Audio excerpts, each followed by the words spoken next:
You see, he said, once I heard that my grace is sufficient for you, he said, I quit. I stopped focusing on my weaknesses. Then I began to focus on Christ. I began to thank the Lord. I began to focus on Christ and his power. Then the strength and the power of Christ began to work in me. Listen to me, I've been there before.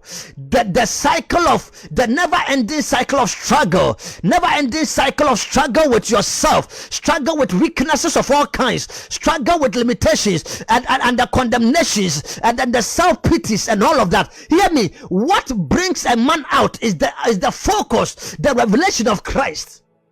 When you focus on Christ, when you throw all your weight and depend fully on Christ and trust Christ to work in you by his strength and by his power, you will overcome every weakness and you overcome every challenge.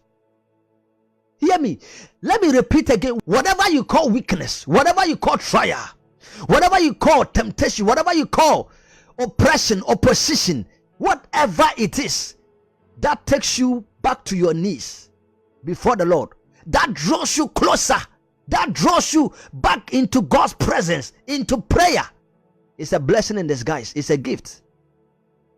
Don't be in a rush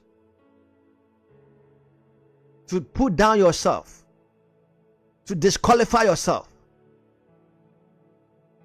to say all manner of things. No, the gift of God is a gift for you, that you would stay with the Lord. What am I saying? I'm saying that your weaknesses do not define you and does not disqualify you. This is the sound of grace. Whatever you feel that you are weak, the strength of God would work in you to overcome that weakness and to soar higher. Never be in a rush to want to feel that you are fully complete and perfect in yourself.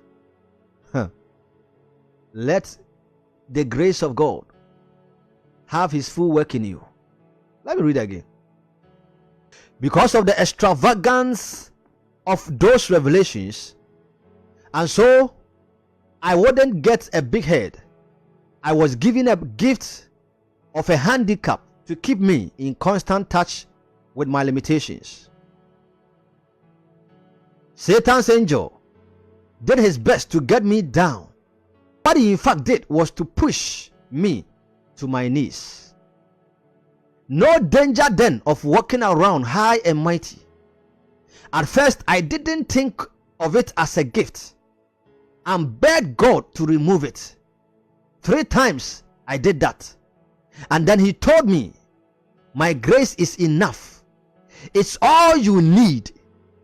My strength comes into its own in your weakness. Once I heard that, I was glad to let it happen. I quit focusing on the handicap and began appreciating the gift. Hey,